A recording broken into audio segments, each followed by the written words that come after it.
Superfly, to me, is the best movie of that era. This is Fly, that's Fly, but I think, okay, this is the movie, this is Superfly. You always got some Superfly shit. Superfly I've always interpreted as being something that is heightened achievement. Things that were great, that's fly this and a fly that, it was right on. I'm not sure it's a noun or adjective. It just sounded right, it was right. Your fashion, your achievement, whatever, is rarefied.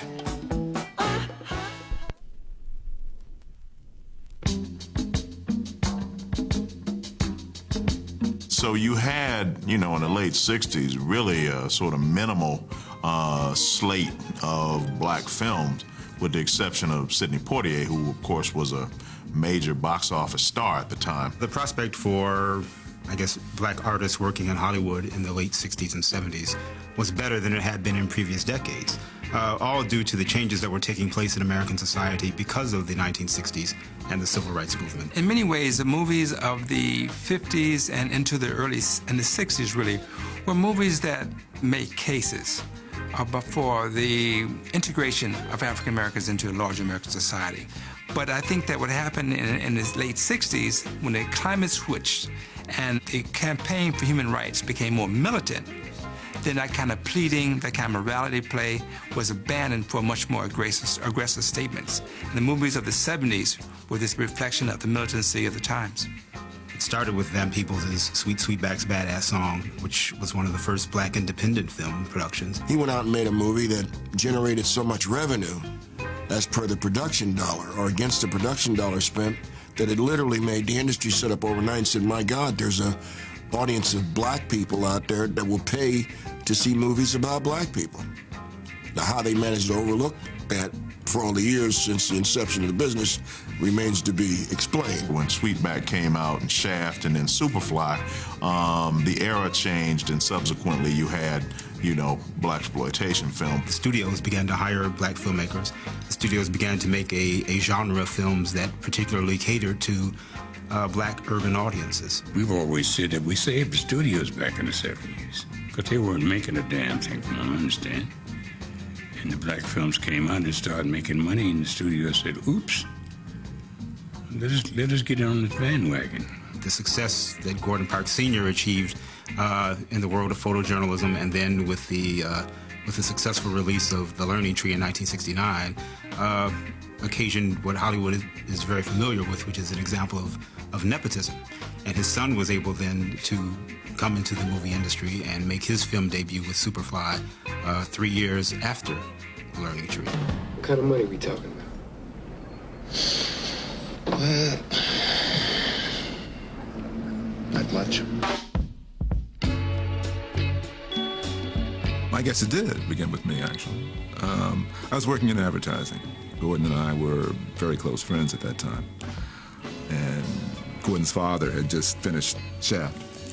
So there was a lot of buzz about that. This was where we wanted to go, films was what we wanted to do. New York at that time, in the late 60s and early 70s, was unbelievable. It was just an incredible place to be. It was just a tremendous creative energy. Broadway has been sort of totally given over to street people, and it was exciting, interesting subculture that I knew not that much about.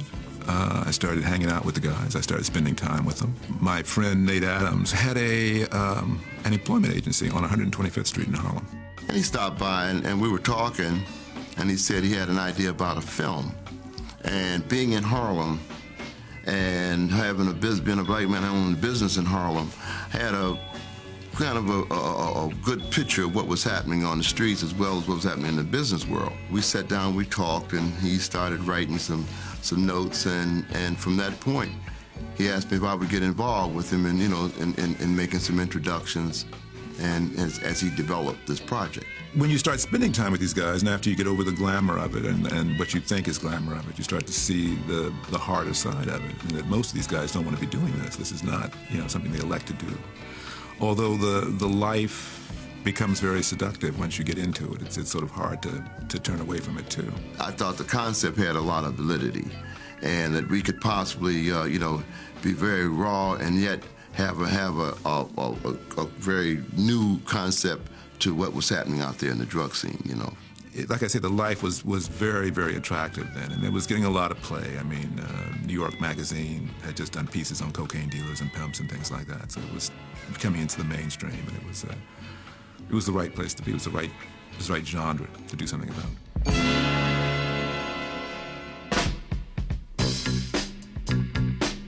We needed a producer, and Sig had just gotten back from Rome, where he had bought a picture called Black Jesus. At that particular time, I would bring European films over to America for distribution, theatrical distribution. And he was looking for something, and we walked in at just the right time. Sig, immediately said, "Let's do this." Philip, and he had known about Sig, and that he had the tenacity to try to take this thing, all the way. Sig was ideal for this. He knew the market. He knew how to get things done. He knew how to hustle. He knew how to put together an independent project, and with no money, and that's what we needed. That was not easy. People would say, "Well, you got a script?" And I'd say, "Well, yeah, I have. It was 45 pages long." They'd say, "Well, this isn't a feature, this is a short subject or something." And say, no, this is a feature. We got the bulk of the money from two black dentists who happened to live in Stanford, where Sig lived. They put up $53,000. And then Gordon Parks, his father, loaned us some money. Gordon Sr., maybe $5,000. It was really a struggle from the very beginning.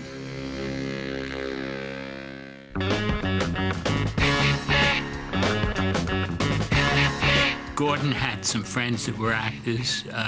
Philip knew Ron. That's how we got Ron involved, because Phil and Ron both were from Cleveland. Ron O'Neill and I had gone to school together. He's a trained actor, Shakespearean actor primarily. I know he's always had Hollywood, image. I mean, Ron was always a good-looking guy. He was this handsome guy in our neighborhood. So when he mentioned Ron as a possible, star of this, it even brought about, I think, a stronger sense that this maybe had some legs to it. The first time I saw Ron was doing a play in Greenwich Village, and I was like, who is that cute guy? God, he is so gorgeous. And the fact that I would be able to work opposite him was just like, a dream come true. But Ron is a brilliant actor. Brilliant, brilliant, brilliant actor. This man could do Shakespeare. And he had the look, the behavior that went with that character and took it to a whole other level. Well, you don't get me my money tonight. I'm gonna put that young girl of yours out on Horse Road. Listen, Prince, that's my wife you talking about, man. So what? Now, somebody's going to work tonight, Freddie. He understood what a guy in that position is doing, and he really understood what that part was all about, and he could do that very well. He was a consummate professional. It was a pleasure working with him, believe me. Carl Lee was absolutely superb in terms of being the back for Ronnie. Carl, another brilliant actor, son of the great Canada Lee. Carl was a rebel. 8-track stereo, color TV in every room, and can snort a half a piece of dope every day. That's the American dream, nigga. Well, ain't it? Sheila Frazier, I remember when she read, and everyone just fell in love with her. Sheila just walked in like an angel and was perfect. I mean, she looked perfect. She sounded perfect. She only had 3 or 4 scenes, but she came off through the whole piece like she really was the leading lady. That's all I gotta say. Yummy. This role, Scatter, we kind of gave him the background on who he was and his influence out there in the street. And Julius picked it up. He chewed it up. I mean, he took it and owned it. Gordon Parks Jr. called me and wanted to know if I wanted to do it. And I said, hey, why not? No, I can be a bad cat, just bring a little of the street that I know. Gordon was a wonderful director to work with. Whatever was true and honest to the character, that's what he was looking for. He was a photographer, so he understood the visual medium. Charles McGregor, had not been out of jail for very long when he got that part. And he was really a good guy. He could give us pointers on how to, pat people down and what they would say and stuff like that. Charlie was in it, so he knew it very well. Charlie is one of the most interesting profiles in life you ever want to meet. We were at a social. He said, I don't know, he said, I must be changed. Because there were years, man, I'd be casing a place out like this, getting ready to come back to rob it after everybody. But he would give you his background so you can see the redeeming character this man has become. I liked him very much. Freddie's dead. He was Freddie. Fat Freddie. So he was really trying to play like a little sap, but I wasn't, that really wasn't Charlie, He was tough to the core, And I can remember sitting in the shoeshine parlor in the Teresa Hotel, the Teresa Towers, and the gentleman pulled up with this black Cadillac Eldorado with these big headlights. This gentleman walked in, and he was slick as he wanted to be, and a guy by the name of KC. And when he walked in, he sat down next to me up on the rack. I'm getting my shoes signed, So I looked at him and I said, man, that's a bad car. That's a bad ride, I said, we're thinking about doing a movie, and I'd like to, maybe let them look at your car to use it in the movie. He said, yeah, man, that's slick, it's like that's about far. He said, so he gave me his number. It took me 3 weeks to get in touch with it. And then consequently, when we finally talked, he said, man, ain't no niggas making no movies. Where you come? You think you jeffing me or something, So everybody agreed. That was a ride. He had a superfly ride. KC was a good customer, but I didn't really build the car for the movie. The car was a style and it was a trend. He wanted the bumper guards, the extra protection in the front, Rolls-style cap and large grille. And, of course, it had to have the superfly lights. If it didn't look like Casey's car, it wasn't an Eldorado. He gave us the car and, to use it in the picture. We said, let's put Casey in the picture because Casey was wonderful. When we ran out of money, Casey would just buy him some food. He would buy food. He had his own wardrobe, and he knew what to say. He was great to have on set. Really brought the energy up a lot. Here's KC in the movie. It gave the movie that sense of realism, that sense of authenticity. People in the streets may have known KC. When they saw him on screen, it gave that movie credibility. The people behind the camera, Philip Fente, Gordon Parks Jr., etc., and of course the incredible cast, they all brought this kind of authentic expression. When you don't have the studio influence, then the expression can be more authentic. And I think that's why the movie, again, had that kind of resonance then and still now.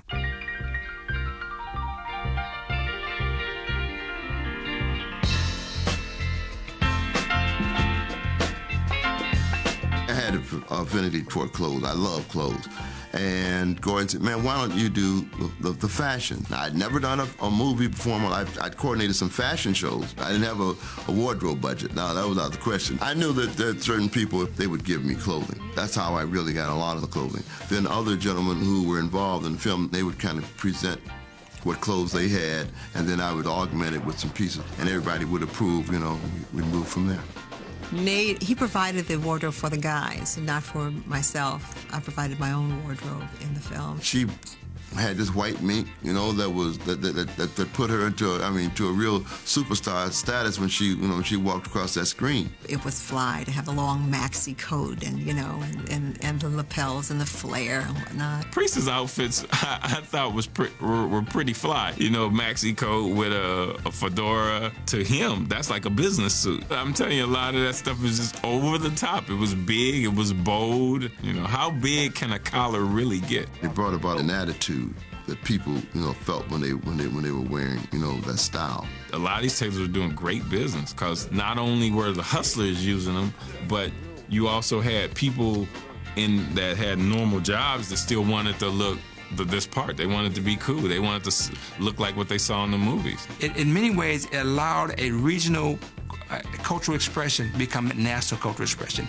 Everybody who was of a certain age and a certain aspiration began to get the hats. I had my hat, I still got my hat. I almost wore it today. Even with priests with hairstyles. I mean, there was a hairstyle where, we had press and curls, and you called it the Lord Jesus. All of the men were getting their hair straightened, and to look like Ron. His character definitely had an impact on the African American community, definitely. When you shoot a picture like this, you're very flexible. If you can't get in someplace, or if you get thrown off of a corner, you can't just fold it and wait for tomorrow. You got to find something else you can get. We shot on Park Avenue. Cops on one corner, we go on the other. Cast and crew was pulling cable and carrying cameras and everything else. Fighting the gangs. They wanted their little taste. You in my neighborhood? Come on, baby, carve up. But we were all street cats too. We said no.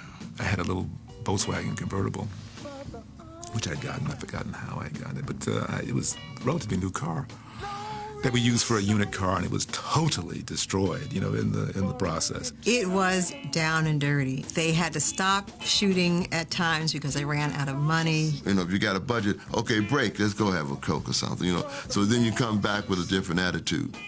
But we didn't have anything but raw bones and guts, man. It was, we don't have time, we don't have the luxury of saying we can maybe shoot this scene over, but we just kept cutting through. We just kept treading through the project. It never occurred to me that I was not going to complete the film. It occurred to a lot of other people, but it never occurred to me. That we got through it all, that in itself, for the core of us, was really quite something, just to have finished it.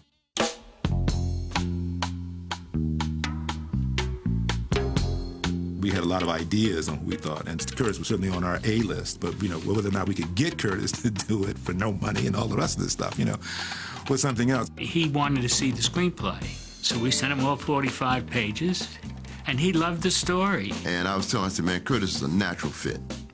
I said, man, he has an affinity toward this street hustler, this drug hustler scene. Curtis loved the idea of doing it. Curtis came and met with Gordon and myself and Sig, and we talked about the piece. I spent a lot of time with Curtis talking about what it was about and the kinds of scenes and stuff we wanted. He got back to Chicago, and he had Pusher Man in the can. He had Freddie's Dead already composed. He just didn't have it as Freddie's Dead, When he came into the equation, I knew that we had something rolling. See, he would work on it the night before, bring it in on tape, and while we were working, we could hear the music. Get ready to shoot. Curtis would turn on the music, and we shot in a bar. We have a little beer or two, or whatever we wanted to drink, and in and out. Ain't I clean, bad machine, super cool, super mean, feeling good for the man, superfly, here I stand. Curtis brought so much to it, and in terms of his own life and what he had lived through himself. And he brought so much. The songs that Curtis created, you could almost duplicate them in every inner city throughout this country during that time. This was the perfect marriage of music and the visual medium. The soundtrack is giving you clues, letting the audience know, okay, here's the people we're watching. This is who they are. This is what their motivations are. This is what their goals are. His soundtrack tells a story, and it talks about the struggle of a dealer and trying to score and trying to get out. It was the top album and the top single all over the place. It's remixed, it's sampled, it's just incredible. Gordon Parks Jr. allowed him the opportunity to not compromise his art as a musician. Gordon Parks Jr. clearly allowed Curtis Mayfield to write the kinds of music that Curtis Mayfield had been used to writing all along, the kind of music that spoke to the condition of Black America in serious and artful ways. He was just a wonderful, wonderful man. And he did I think, just an extraordinary soundtrack, and the soundtrack was one of the things that really made the picture.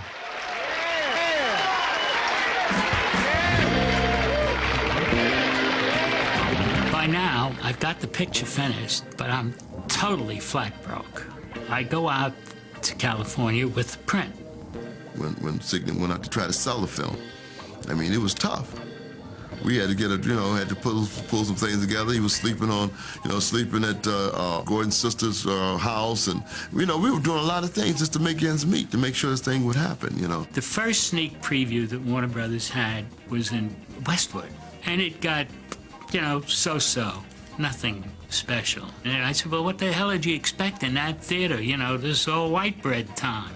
So the next picture they screened it with was with Shaft in Philadelphia, at the Fox Theater in Philadelphia. Of everybody that came out, they were all raves. The picture was open on Broadway. And so we decided we would go down and watch the lines for the movie. They ran out of tickets, but there was still a lot of line left. And somebody went around to the side of the building and they broke the door open to the side of the building. And you saw this mass of people, you know, with police trying to stop them, breaking into the theater to see this movie. And that was a very, very high moment for Gordon and myself to watch that. That was our little picture. And people were actually breaking into the movies to see it. I remember in the theater in St. Louis, Missouri in 1972, when that scene came, because the climax was when he told the man off. He says, if he so much chokes on a chicken bone, what would happen? And the entire theater, including myself, we leaped to our feet. And we stood and screamed and applauded and clapped our hands and stomped our feet. That is a tremendous, tremendous accomplishment.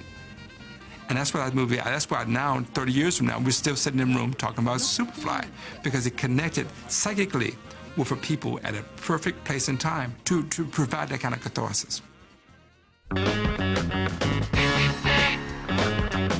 To me, the theme was, you know, embodied in Mayfield's soundtrack. Trying to get over. You know what I'm saying? I'm trying to get over. I don't mean no harm. You know, this is the game that the man left me, and I'm trying to break away. And, you know, when I think about that as a metaphor for life in America, you know, for a black man. Where do you go? What do you do? You know, how do you make this system that was set up, you know, without you in mind, work now that you're a part of it? What had disturbed me after Superfly was that a lot of people judged the film as a film that endorsed cocaine or the use of drugs. The bigger picture was that it was a film where this person was trying to find a different life. You know, they wanted to get out of it. Well, I know a lot of people look at it and dismiss it, and they think, oh, you know, the clothes are outdated and the car's outdated and it's such a relic. But they're missing the point, because that movie was serious, stylistically and thematically. And at the end, you know, Ron O'Neal basically tells the white man to kiss his ass and walks off and jumps in his tricked out hog. I mean, you know, that's John Wayne riding off in the sunset for black people. It told us that our experience was valid and that we can see ourselves, we can imagine ourselves on the big screen. And equally important, it told Hollywood there's a lot of money out there, and we can't ignore a whole section of American society. A lot of people like documentaries because it gives it the raw feeling. And we had like a docu-film, you know, it really gave us the feeling that maybe this is what was really happening in the back scene, you know, of the street world. I've never been able to repeat the success of that film. I guess the only one I have to blame for that is myself. One hit is better than none. Never, ever, ever in our wildest dreams of avarice did we think it would turn out the way it did, did we think it would be that successful as it was. People still enjoy the film, and people still have fun with it. Even now, if it's just about laughing at the wardrobe and some of the lines and whatnot, it is still considered a cool film. It captured an era, and I think it's one of the exceptions because it's important in terms of its iconography and you know, the image that it sort of created. But it's also important, I think, because unlike a lot of movies during that time, it was actually good.